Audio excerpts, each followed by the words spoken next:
देखिए ये गौरत अपन मजबूरी का होतिया अपना पति से कहतिया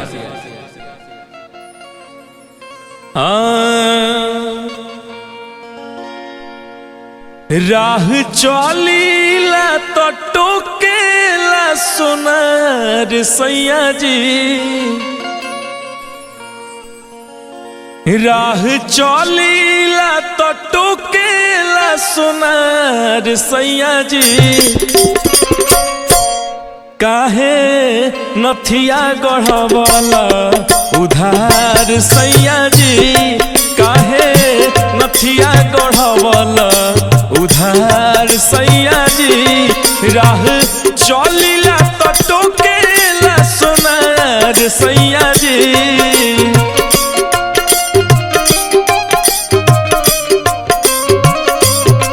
राह चलीला तो टोकेला सोनार सैया जी काहे नथिया गढ़वाला उधार सैया जी काहे नथिया गढ़वाला उधार सैया जी।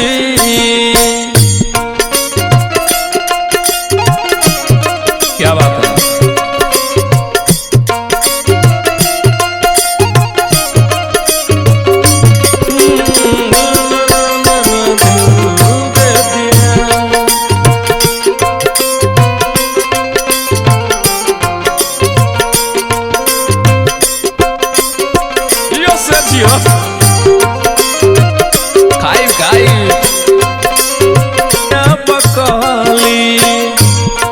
यदि करत होई हमारा से प्यार राजा जी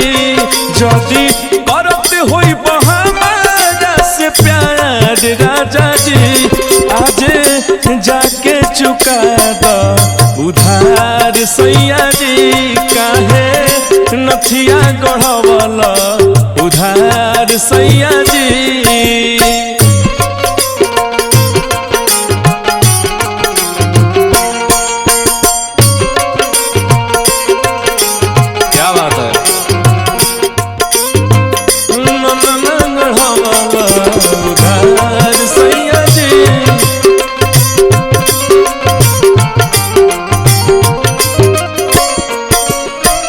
लइका फैका होई तो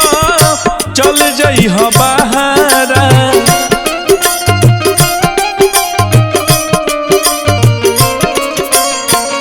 तब नहीं ससुरा में बउर लागी हमारा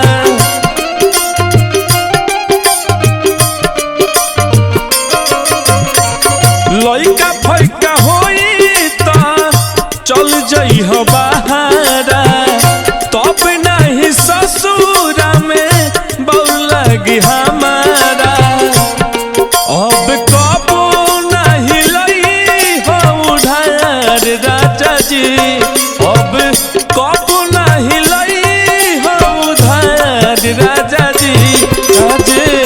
जाके चुका दो उधार राजा जी काहे नथिया गढ़वाला हमार राजा जी राह चलीला तो टोकेला सोनार सैया जी राह चलीला तो टोकेला सोनार सैया जी काहे नथिया गढ़वाला उधार सैया जी काहे नथिया गढ़वाला सोनार सैया जी